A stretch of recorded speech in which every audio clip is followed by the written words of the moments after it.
पहला सवाल ये है कि ज़कात की रकम जो है उसे जमा करके रख सकते हैं या नहीं।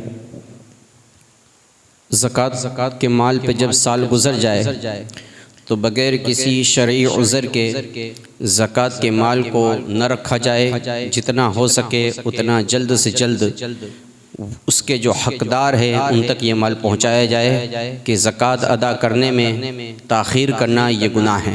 लिहाजा जो है माल हम अपने पास नहीं रख सकते।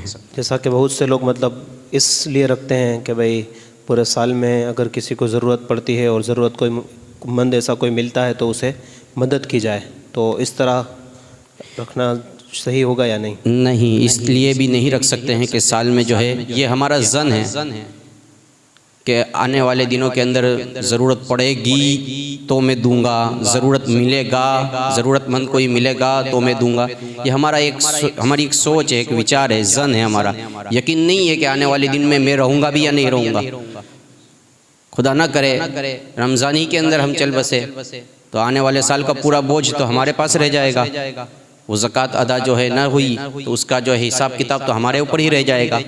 अगर हमारे वारिसीन को पता नहीं होगा और वो माल अदा नहीं करेंगे तो क़यामत के दिन है इसका हिसाब तो हमें देना पड़ेगा। तो इसलिए जो है ये सोच करके कि आने वाले दिनों में ज़रूरत मिलेंगे और उनको दूंगा, अभी जो ज़रूरतमंद है उनको क्यों नहीं दे देते हैं?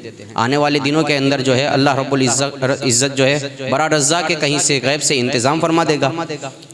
नफली सदक़ात को भी दे सकते हैं। लिहाजा ये उज़र करना कि आने वाले दिनों में ज़रूरत पड़ेगी तब दूंगा, ये सही नहीं है। माशाअल्लाह।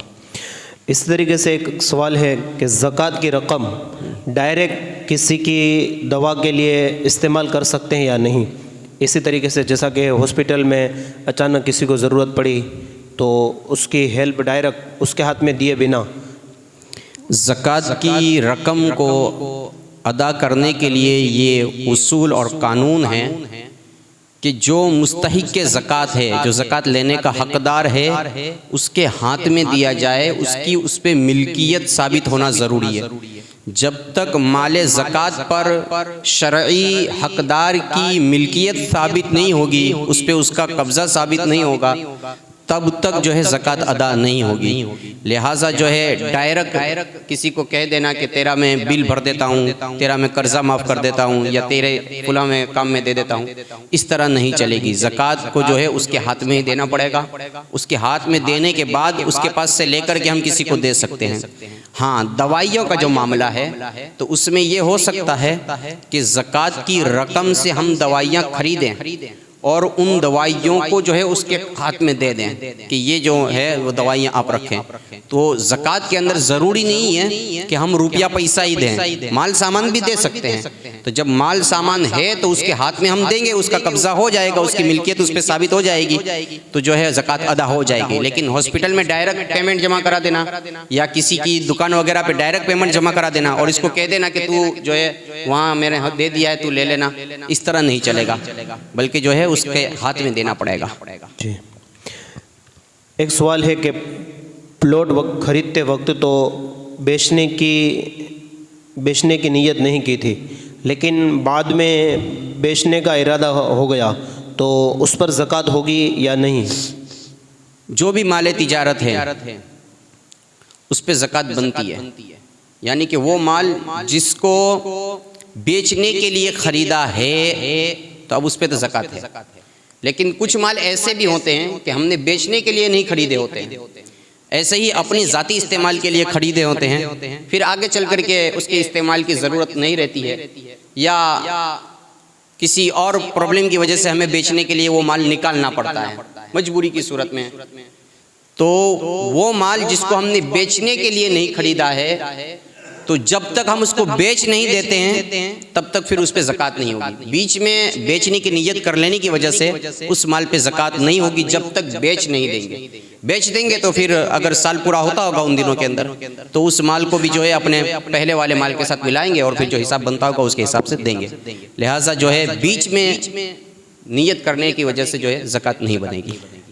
इस तरीके से एक सवाल है कि जो मकान किराए पर दिया है उसकी ज़कात का क्या हुक्म होगा? उसका जो किराया आता है तो जिस तरीके से हमारा दीगर माल सामान है उसके साथ उस किराए को भी जोड़ लेंगे जो हमारे पास बचा है वो, और अगर निसाब तक पहुंच जाता है तो ज़कात निकालेंगे, वरना फिर जो है उसकी भी ज़कात नहीं होगी। अगर निसाब तक नहीं पहुंचता है तो, या साल आने से पहले पहले खर्च हो जाता है तो फिर जो है उसके ऊपर ज़कात नहीं होगी। जी, इस तरीके से एक सवाल है कि हज के लिए रखी हुई रकम पर ज़कात होगी या नहीं?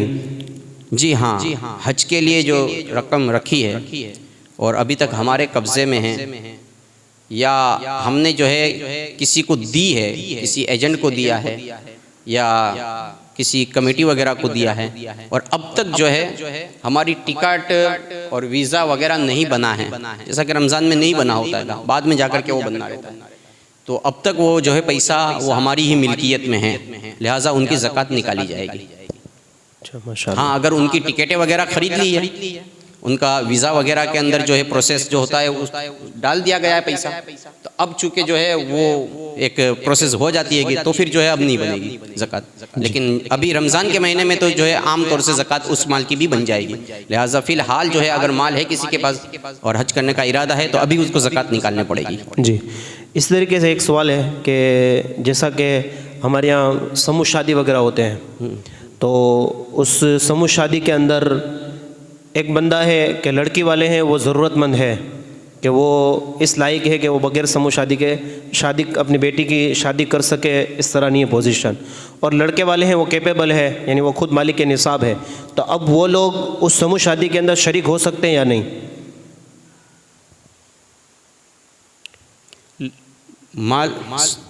समूह शादी जो होती है वो आम लोगों के लिए होती है, उसके अंदर ये नहीं देखा जाता है कि गरीब है या अमीर है, एक पक्ष गरीब है या दूसरा पक्ष गरीब अमीर है, ऐसा कोई नहीं देखा जाता है।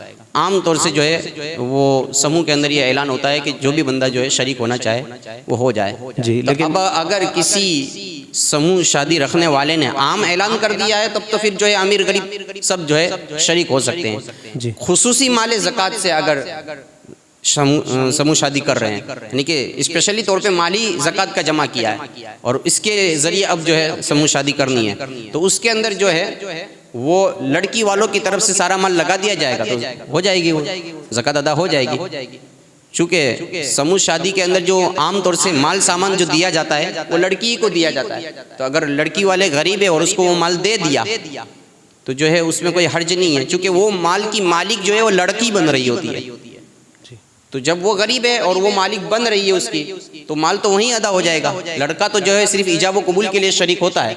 जी, तो इस तरीके से वो निकाह तो हो जाएगा, वो शरीक तो हो सकते हैं। लेकिन समूह शादी वगैरह के अंदर भी ज़कात का माल देने में यह एहतियात की जाए कि उसका हिलाए शरई करा लिया जाए। अगर हिलाए शरई हो जाएगा, उस बच्ची को देकर के वापस ले लिया जाए, हिलाए शरई हो जाएगा तो फिर जो है मसला ही ख़त्म हो जाएगा, फिर हर कोई शरीक हो सकेगा।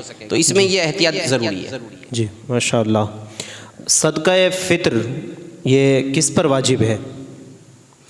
जिस बंदे के पास हाजत असलिया के सिवा निसाब का माल मौजूद है, यानी कि इस दौर के मुताबिक 44,500 रुपये का माल या माल तिजारत या रुपया पैसा या सोना चांदी या घर के अंदर एक्स्ट्रा सामान, ये याद रखिएगा, ये घर का जो एक्स्ट्रा सामान होता है जो हाजत असलिया में नहीं होता है, ज़कात के लिए एक्स्ट्रा सामान को जो है नहीं गिना जाता है। लेकिन कुर्बानी और सदक़तुल फ़ितर के अंदर जो है ये भी देखना पड़ेगा कि जो हाजत असलिया के अलावा का जो सामान है अगर उसकी कीमत भी 44,500 तक को पहुंच जाती है तो उस बंदे पर भी जो है सदक़तुल फ़ितर वाजिब होगा। मिसाल के तौर पे मैं पिछली महफिल में भी जो है एक मिसाल दिया था कि किसी के पास 2 गाड़ी है, तो एक गाड़ी तो उसकी हाजत असलिया में हो गई, एक गाड़ी जो है एक्स्ट्रा है, अब उस पर ज़कात नहीं है लेकिन उस पर सदक़तुल फ़ितर भी है। ज़कात नहीं है लेकिन सदक़तुल फ़ितर। घर के अंदर कपड़े जो होते हैं ज़्यादा से ज़्यादा 3 जोड़ा कपड़ा जो है वो हाजत असलिया में होता है, एक आला क्वालिटी का, एक दरमियाना और एक लो क्वालिटी का काम का।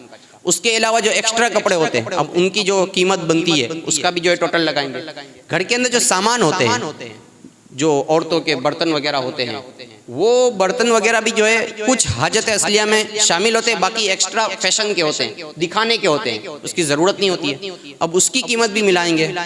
इस तरीके से टीवी हो गया और भी जो है जायद अशिया जैसे शोपीस जो हो गए जिसकी ज़रूरत नहीं होती है, महंगे महंगे जो है लगाते हैं, तो वो चीज़ों की जो है कीमत अगर 44,500 को पहुंच जाती है, और तकरीबन इस दौर में शायद बायद जो है 100 में से 5 घर निकल जाएं, वरना 95 घर जो है ऐसे होंगे कि इतनी चीज़ें तो उनके पास होती ही है और इतने रुपये का माल उनके पास एक्स्ट्रा होता ही है। तो ऐसे बंदों पर जो है ज़कात लेना हराम है, नहीं ले सकते हैं, देंगे तो नहीं अदा होगी। और ऐसे बंदे जो हैं उनके ऊपर सदक़तुल फ़ितर वाजिब है, उनको निकालना होगा, और उन पर कुर्बानी भी वाजिब है। सदक़तुल फ़ितर के लिए और कुर्बानी के लिए साल का गुजरना, माल का नामी होना, यानी ऐसा माल जो ग्रोथ करे, इसकी कीमत बढ़ती रहे, जैसे सोना है, चांदी है, माल तिजारत है, ये कोई शर्त नहीं है। लिहाजा जो है ऐसे बंदों के ऊपर सदक़तुल फ़ितर वाजिब होता है। माशाल्लाह। इस तरीके से जो सदका फ़ितर की रकम है वो इस दौर के हिसाब से मतलब क्या बनती है? आज के दौर के हिसाब से जो है हमारे यहाँ गेहूं का जो रेट चलता है उसके हिसाब से 60 रुपये एक बंदे का जो है सदक़तुल फ़ितर की रकम बनती है, एक बंदे की। अब घर के जितने अफराद हैं, बाप के ज़ेरे किफ़ालत जो है, छोटे बच्चे, नाबालिग बच्चे जो हैं, वो एक दिन का बच्चा भी है जो है वो उसकी किफ़ालत में माना जाता है, तो उसका भी जो है सदक़तुल फ़ितर उस बाप को निकालना पड़ेगा। हाँ, जो बच्चे बड़े हो चुके हैं, बालिग हो चुके हैं, उसका सदक़तुल फ़ितर बाप पे वाजिब नहीं है। उनका अगर वो खुद साहिब निसाब है तो उनके ऊपर है, और अगर नहीं है तो किसी पर भी नहीं है। जी माशाल्लाह। छोटे बच्चों का जो है, नाबालिग बच्चों का बाप को निकालना पड़ेगा, बड़े बच्चों का बाप को नहीं निकालना पड़ेगा। तो ये सदका फ़ितर की रकम है वो किसको दे सकते हैं? जिन लोगों को ज़कात दे सकते हैं उन लोगों को सदक़तुल फ़ितर की भी रकम दे सकते हैं। अच्छा, इस तरीके से हमारे यहाँ हज़रत ख़ास करके सौराष्ट्र वगैरह में एक माहौल बना हुआ है कि ख़ास करके 27 रमज़ान को मतलब गेहूँ वगैरह तकसीम किए जाते हैं। अब वो सिर्फ मतलब एक ख़ास कर दिया गया है कि फ़कीर लोगों को दिए जाते हैं, तो इस तरीके से उसमें पता तो नहीं होता कि इसमें कौन ज़रूरतमंद है, कौन हकदार है, कौन मुस्तहिक है। इस तरीके से जनरल तौर पर तकसीम कर दिए जाते हैं। तो इस तरीके से ये सदक़ा फ़ितर अदा होगा या नहीं होगा? ज़कात का माल, सदक़तुल फ़ितर का माल उसके मुस्तहिक को सही तरीके से पहुंचाना ये हमारी ज़िम्मेदारी है। ज़कात निकालने वाले की, सदक़तुल फ़ितर निकालने वाले की ये ज़िम्मेदारी है कि उसके मुस्तहिक को पहचान करके उस तक ये माल पहुंचाए। ऐसे ही जो है अटकल तौर पे दे देने से ये फ़रीज़ा अदा नहीं होगा। लिहाजा अगर वो इस तरीके से देते हैं तो जो है नफल तो हो जाएगा, वो नफली सदका देने का सवाब मिल जाएगा, लेकिन इस तरीके से सदक़तुल फ़ितर अदा नहीं होगा। हाँ, जिसके ताल्लुक से ज़न्ने गालिब है, हमको ये लगता ही है कि हाँ वाकई में ये मुस्तहिक है, तो उसको दे देंगे तो अदा हो जाएगा। लेकिन ऐसे ही अटकल दे देना, अब जो कि माहौल बदल जाएगा। पहले फ़कीर ही जो है हम तक पहुँचते थे, लेकिन अब जो है फ़कीर नहीं होते, वो भी जो है मांगने निकल गए। और अब तो अफसोस पर अफसोस ये है कि गैर मुस्लिम भी जो है वो टोलियाँ बना करके, मुसलमानों का भेष बना करके जो है वो निकल रहे हैं। और अभी चंद दिन पहले ही एक जो है वीडियो के अंदर हमने देखा था कि तकरीबन एक ही वक्त के अंदर एक मस्जिद के अंदर से 3,000 रुपये जो है उन दोनों को मिले हुए थे, जबकि वो दोनों जो है गैर मुस्लिम थे। अब बताओ, जिन लोगों ने ज़कात का माल उनको दिया था उनका क्या बनेगा? इसलिए जो है शरीयत ने पहले ही हुक्म दे दिया हमें कि अपने गरीब रिश्तेदार को दो जिसको तुम पहचानते हो, अपने गरीब पड़ोसियों को दो जिसको तुम पहचानते हो, अपने शहर के जो गरीब हैं उनको दो जिनको हम पहचानते हैं, अपने शहर का जो इदारा है जिससे दिन फैल रहा है, जिससे दिन की बका है, उनको दो। आपको पता ही है कि वहाँ जो रुपया जाएगा वो सही तरीके से दिन ही में यूज़ होना है, उसका जो है इधर उधर जाने का अंदेशा नहीं है। तो जो हमारे अड़ोस पड़ोस के फ़कीर हैं, चाहे वो ज़ात के फ़कीर हों या हकीकत में फ़कीर हों, इससे शरीयत जो है कोई हुक्म नहीं लगाती है। कुछ लोग ऐसे होते हैं जो ज़ात के भी फ़कीर होते हैं और शरीयत के भी फ़कीर होते हैं, तो वो लोग बिल्कुल मुस्तहिक है, उनको ही देना चाहिए। और कुछ लोग ऐसे होते हैं कि जो ज़ात के फ़कीर तो होते हैं लेकिन शरई तौर पे फ़कीर नहीं होते, तो उनको देने से भी नहीं अदा होगी। इसी तरीके से गैर ज़ात का फ़कीर है, जैसे कि पटनी हो गया, पठान हो गया, खान हो गया, लेकिन शरई तौर पे फ़कीर नहीं है, तो उसको देने से भी अदा नहीं होगी। तो शरीयत का हुक्म जो है बहरहाल जो है वो अपनी जगह अटल है, वो हमारे दे देने से जो है अदा हो जाएगा इस तरह नहीं होगा। हमें भी कुछ तहकीक करने पड़ेगी कि देने जिसको हम दे रहे हैं वो वाकई में मुस्तहिक है भी या नहीं। अगर ज़न्ने गालिब है हमें तो फिर अदा हो जाएगा। माशाअल्लाह, सुभान अल्लाह।